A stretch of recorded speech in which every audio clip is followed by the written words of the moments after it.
क्या आपने कभी सोचा है कि कुछ कहानियाँ सिर्फ कहानियाँ नहीं होती? क्या आपने कभी महसूस किया है कि इस दुनिया में कुछ ऐसा भी है जो हमारी समझ से परे है? आज मैं आपको एक ऐसी ही कहानी सुनाने जा रहा हूँ।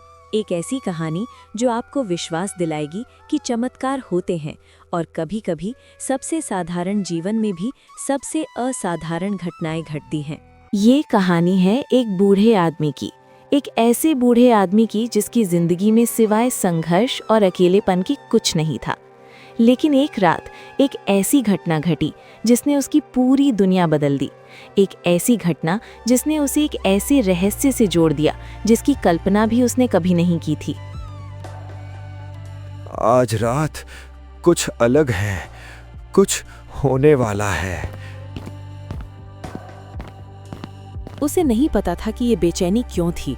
उसे नहीं पता था कि ये रात उसकी जिंदगी की सबसे महत्वपूर्ण रात बनने वाली थी। लेकिन एक बात तय थी, उसकी जिंदगी अब कभी पहले जैसी नहीं रहेगी। एक समय की बात है, एक छोटे से गांव में रामू नाम का एक बूढ़ा आदमी रहता था। उसकी जिंदगी एक खुली किताब की तरह थी, जिसके हर पन्ने पर संघर्ष की दास्तान लिखी थी। वो अकेला था। उसके पास ना तो कोई जमीन थी, ना कोई परिवार, ना ही कोई ऐसा कंधा जिस पर वो अपना सिर रखकर रो सके। उसकी दुनिया केवल उसकी झोपड़ी की चार दीवारी और गांव के लोगों की दया पर टिकी थी, जो कभी-कभी उसे थोड़ा काम दे देते थे। आज फिर से उसी अनिश्चित राह पर काम की तलाश में। पता नहीं आज कुछ मिलेगा भी या नहीं, पेट की आग बुझेगी भी या नहीं। देखो, रामू बूढ़ा फिर से काम ढूंढ रहा है। अब उससे क्या ही काम होगा। हाँ बेचारा, उसकी किस्मत ही खराब है। लगता है भगवान भी उससे रूठ गए हैं। हे भगवान, कब तक ऐसे ही चलेगा? क्या मेरी जिंदगी में कभी कोई खुशी नहीं आएगी? क्या मैं ऐसे ही भूखा मर जाऊंगा? बाबा, ये ले लो, माँ ने दिया है। भगवान तुम्हारा भला करे बेटा, तुम जियो हजारों साल।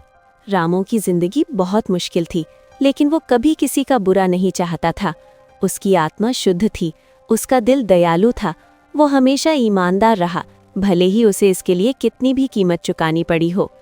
उसे नहीं पता था कि उसकी यही ईमानदारी और दयालुता एक दिन उसके जीवन में एक ऐसा चमत्कार लाएगी जिसकी उसने कभी कल्पना भी नहीं की थी। आज तो बहुत कम लकड़ियां मिली, इन्हें बेचकर क्या ही मिलेगा? आज भी शायद भूखा ही सोना पड़ेगा। ये कैसी आवाज है? क्या कोई जानवर मुसीबत में है? अरे, तुम यहाँ कैसे फंस गई? डरो मत, मैं तुम्हें निकालता हूँ। हिम्मत मत हारो। बस थोड़ा और। हाँ, निकल गई, शाबाश। रामू ने अपनी जान की परवाह न करते हुए उस बेजुबान जानवर की मदद की। उसने अपनी सारी शक्ति लगा दी, अपनी सारी थकान भूल गया, केवल उस जीवन को बचाने के लिए। गाय को दलदल से निकालने के बाद रामू ने उसे अपने हाथों से पानी पिलाया, जैसे वो अपने बच्चे को पिला रहा हो, और कुछ ताज़ी घास खिलाई जो उसने बड़ी मुश्किल से ढूंढी थी। अब तुम ठीक हो? चलो मैं तुम्हें गांव तक छोड़ देता हूँ, मेरे साथ चलो। लेकिन ये कोई साधारण गाय नहीं थी। ये एक जादुई गाय थी जो रामू की दयालुता, उसकी निस्वार्थ सेवा और उसकी शुद्ध आत्मा से बहुत प्रभावित हुई थी।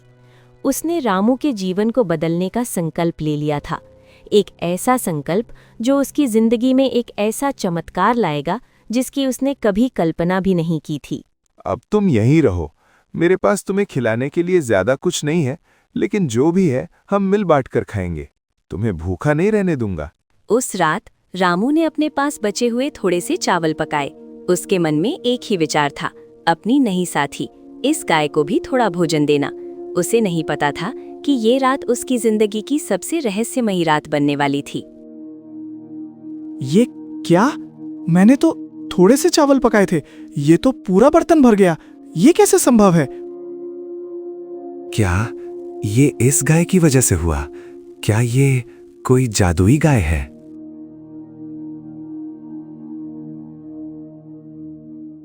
अगली सुबह रामू उठा। उसकी झोपड़ी के बाहर, जहाँ कभी केवल धूल और गरीबी थी, अब एक बड़ा सा दूध का बर्तन रखा था जो ताजे मलाईदार दूध से भरा हुआ था। दूध से भाप निकल रही थी, उसकी सुगंध पूरे गांव में फैल रही थी। ये एक ऐसा दृश्य था जो उसकी कल्पना से भी परे था, एक ऐसा चमत्कार जो उसने कभी नहीं देखा था। ये दूध कहाँ से आया? क्या ये सच है? ये जरूर इस जादुई गाय का कमाल है। भगवान ने मेरी सुन ली, मेरी प्रार्थनाएं सुन ली। रामू की जिंदगी अब एक नए अध्याय की ओर बढ़ रही थी। जादुई गाय हर दिन उसे न केवल दूध बल्कि कभी-कभी मक्खन और दही भी देती थी, जो उसकी गरीबी को धीरे धीरे दूर कर रहा था। रामू अब भूखा नहीं रहता था और वो दूध बेचकर कुछ पैसे भी कमाने लगा, जिससे उसके जीवन में एक नई स्थिरता और उम्मीद आई। लेकिन उसे नहीं पता था कि ये चमत्कार उसके लिए कितनी बड़ी चुनौती लाने वाला था। देखो, रामू बूढ़ा कितना बदल गया है। अब वो भूखा नहीं रहता और उसके पास पैसे भी हैं। ये कैसे संभव है?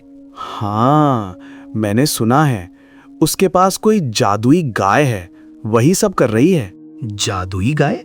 ये कैसे हो सकता है? ये सब झूठ है। जादुई गाय? अगर वो गाय मेरे पास आ जाए तो मैं और अमीर बन जाऊंगा। मैं गांव का सबसे अमीर आदमी बन जाऊंगा। सेठ धनीराम को रामू की जादुई गाय के बारे में पता चल गया था और उसके मन में उस गाय को किसी भी कीमत पर हासिल करने का एक गहरा काला लालच जाग उठा। ये लालच, जो अक्सर मानवीय आत्मा को भ्रष्ट कर देता है, अब धनीराम के हर विचार पर हावी हो रहा था। उसे नहीं पता था कि ये लालच उसे कितनी बड़ी मुसीबत में डालने वाला था। रामू भाई, कैसे हो? सुना है तुम्हारी गाय बहुत अच्छी है, बहुत दूध देती है। हाँ सेठ जी, ये गाय बहुत अच्छी है, भगवान का आशीर्वाद है। मैं तुम्हारी गाय खरीदना चाहता हूँ। तुम जो भी दाम कहोगे मैं दूंगा, मुंह मांगी कीमत। नहीं सेठ जी, मैं अपनी गाय नहीं बेच सकता। ये मेरी दोस्त है, मेरा परिवार है। ये मेरे लिए पैसों से ज्यादा है। देखो रामू, तुम एक गरीब आदमी हो, तुम्हें पैसों की जरूरत है। मैं तुम्हें बहुत सारे पैसे दूंगा, इतने पैसे कि तुम्हारी 7 पुश्तें बैठकर खाएंगी। सेठ जी, ये गाय मेरे लिए पैसों से ज्यादा कीमती है। मैं इसे नहीं बेचूंगा, ये मेरी जिंदगी है। ठीक है, अगर तुम ऐसे नहीं मानोगे तो मुझे दूसरा रास्ता अपनाना पड़ेगा। ये गाय तो मेरी ही होगी। सेठ धनीराम को रामू की जादुई गाय किसी भी कीमत पर चाहिए थी। उसके मन में अब केवल एक ही विचार था, उस गाय को चुराना। लालच ने उसे इतना अंधा कर दिया था कि वो सही और गलत का भेद भूल चुका था। रामू को नहीं पता था कि उसकी ईमानदारी और दयालुता की परीक्षा अब शुरू होने वाली थी। रामू अपनी झोपड़ी में गहरी नींद में सो रहा है। उसे इस बात का जरा भी अंदाजा नहीं कि उसके साथ क्या होने वाला है। धनीराम और उसके 2 आदमी चोरों की तरह दबे पांव रामू के घर आते हैं। उनके हाथों में रस्सियां और एक बोरी है। चुपचाप गाय को निकालो, कोई आवाज नहीं होनी चाहिए, जल्दी करो। लालची सेठ धनीराम ने अपनी नीचता की पराकाष्ठा पर पहुंचकर रात के अंधेरे में रामू की जादुई गाय को चुरा लिया। रामू, जो अपनी ईमानदारी और दयालुता में लीन था, इस धोखे से पूरी तरह अनजान था। उसे नहीं पता था कि उसकी जिंदगी का सबसे बड़ा सहारा उससे छीन लिया गया था। मेरी गाय कहाँ गई? मेरी जादुई गाय कौन ले गया मेरी गाय को? रामू पूरे गांव में गाय को ढूंढता है। उसकी आवाज में दर्द और निराशा है। वो हर घर के दरवाजे पर दस्तक देता है, हर गली में भटकता है, हर पेड़ के नीचे देखता है, लेकिन उसकी गाय कहीं नहीं मिलती। उसके आंसू रुकने का नाम नहीं ले रहे हैं। मेरी गाय को किसने चुरा लिया? मेरा सब कुछ छीन लिया। लगता है किसी ने तुम्हारी गाय चुरा ली रामू। बहुत बुरा हुआ। अब तुम क्या करोगे? तुम्हारा तो सब कुछ चला गया। मुझे नहीं पता। मेरी जिंदगी फिर से वैसी ही हो गई।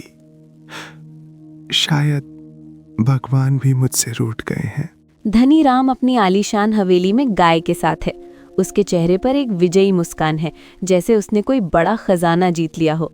वो गाय को देखता है, उसकी आंखों में केवल लाभ का विचार है, जैसे वो गाय को एक मशीन समझ रहा हो। अब तुम मेरी गाय हो, मुझे बहुत सारा दूध और मक्खन दो, मुझे अमीर बना दो। धनीराम गाय का दूध निकालने की कोशिश करता है, लेकिन गाय उसे जोर से लात मार देती है। धनीराम दर्द से चिल्लाता है, उसकी विजयी मुस्कान गायब हो जाती है। उसके चेहरे पर गुस्सा और अविश्वास है। ये क्या? ये कैसी गाय है? गाय धनीराम को देखती है। उसकी आंखों में अब भय नहीं, बल्कि एक पवित्र क्रोध है, जैसे वो अपने अपमान और रामू के दर्द का बदला ले रही हो। उसकी आंखों से एक अजीब सी चमक निकलती है। जादुई गाय ने धनीराम के लालच और उसकी नीचता को पहचान लिया था। वो केवल उन लोगों की सेवा करती थी जिनकी आत्मा शुद्ध थी, जो निस्वार्थ प्रेम और दयालुता से भरे थे। धनीराम का लालच उसे भारी पड़ने वाला था। ये कैसी जादुई गाय है? ये तो मुझे दूध ही नहीं दे रही। ये तो किसी काम की नहीं। धनीराम गाय को एक कोने में बांध देता है और उसे भूखा रखता है, ये सोचकर कि इससे गाय दूध देने लगेगी। लेकिन गाय फिर भी दूध नहीं देती। उसकी आंखों में एक अटूट दृढ़ संकल्प है, जैसे वो धनीराम को सबक सिखाने पर अड़ी हो। धनीराम ने गाय को बहुत सताया, लेकिन गाय ने उसे एक बूंद भी दूध नहीं दिया। बल्कि गाय के आने के बाद से धनीराम के घर में एक के बाद एक परेशानियां शुरू हो गईं, जैसे प्रकृति उसके लालच का बदला ले रही हो, जैसे कोई अदृश्य शक्ति उसे दंडित कर रही हो। ये सब क्या हो रहा है? जब से ये गाय आई है, मेरी किस्मत खराब हो गई है। मैं बर्बाद हो गया। धनीराम अब बहुत गरीब हो गया है। उसकी आलीशान हवेली अब खंडहर में बदल गई है, जो उसके पतन का प्रतीक है। वो गाय को देखता है जो अभी भी दूध नहीं दे रही, लेकिन उसकी आंखों में अब कोई क्रोध नहीं, बल्कि एक गहरी समझ है, जैसे वो धनीराम को माफ कर चुकी हो। मैंने गलती की, मैंने रामू की गाय चुराई। ये सब मेरे लालच का नतीजा है। मैंने अपनी जिंदगी बर्बाद कर ली। धनीराम को अपनी गलती का गहरा एहसास होता है। उसके चेहरे पर पश्चाताप की भावना स्पष्ट दिखती है। वो गाय को लेकर रामू के घर जाता है। उसके कदम भारी हैं, लेकिन उसकी आत्मा अब हल्की हो रही है, जैसे उसने एक बड़ा बोझ उतार दिया हो। रामू भाई, मुझे माफ कर दो। मैंने तुम्हारी गाय चुराई थी। मैं लालच में अंधा हो गया था। ये लो तुम्हारी गाय, मुझे माफ कर दो। सेठ जी, आप? ये सब क्या हुआ? हाँ रामू, मैंने बहुत बड़ी गलती की। इस गाय ने मुझे सबक सिखा दिया। लालच हमेशा बुरा होता है। मैंने सब कुछ खो दिया। रामू ने अपनी महान आत्मा का परिचय देते हुए धनीराम को माफ कर दिया। धनीराम ने अपनी सारी गलतियां सुधार लीं और एक अच्छा इंसान बन गया, जिसने अपने लालच को त्याग कर ईमानदारी और दयालुता को अपनाया। ये एक ऐसा बदलाव था जिसने पूरे गांव को हैरान कर दिया। रामू और धनीराम अब दोस्त बन गए हैं। वे एक साथ खेत में काम करते हैं, गांव के लोगों की मदद करते हैं। उनके चेहरे पर सच्ची खुशी है, जो पैसों से नहीं खरीदी जा सकती। जादुई गाय फिर से रामू को दूध और मक्खन देने लगी। रामू और धनीराम ने मिलकर गांव में एक दूध का व्यापार शुरू किया, जिससे न केवल उन्हें बल्कि पूरे गांव को फायदा हुआ। ये एक ऐसा व्यापार था जो ईमानदारी और सहयोग की नींव पर टिका था और जिसने पूरे गांव में खुशहाली ला दी। रामू और धनीराम की कहानी पूरे गांव में फैल गई। ये कहानी केवल एक जादुई गाय की नहीं थी, बल्कि ईमानदारी, दयालुता और पश्चाताप की शक्ति की थी। गांव के लोग अब रामू और धनीराम को एक प्रेरणा के रूप में देखते थे। हमेशा याद रखना दोस्तों, ईमानदारी और दयालुता ही सबसे बड़ा धन है। लालच हमें कभी खुश नहीं कर सकता। ये हमें केवल दुख और बर्बादी देता है। और जो दूसरों का भला करता है, भगवान हमेशा उसका भला करते हैं। मैंने ये अपनी जिंदगी से सीखा है। जादुई गाय अब भी रामू के पास थी, लेकिन अब वो केवल जरूरत के समय ही दूध देती थी। रामू ने भी अब लालच छोड़ दिया था और वो जानता था कि सच्चा सुख, संतोष और दूसरों की सेवा में है। धनीराम भी अब एक नया जीवन जी रहा था, जहां लालच की जगह प्रेम और सेवा ने ले ली थी। तो दोस्तों, कैसी लगी आपको ये कहानी? क्या आपको भी लगता है कि चमत्कार होते हैं? हमें कमेंट करके जरूर बताइएगा। अगर आपको ये कहानी पसंद आई हो तो इस वीडियो को लाइक करें, अपने दोस्तों और परिवार के साथ शेयर करें और हमारे चैनल NN टून्स हिंदी को सब्सक्राइब करना ना भूलें। हम जल्द ही मिलेंगे एक और नई और मज़ेदार कहानी के साथ। तब तक के लिए अपना ध्यान रखिए और खुश रहिए। धन्यवाद।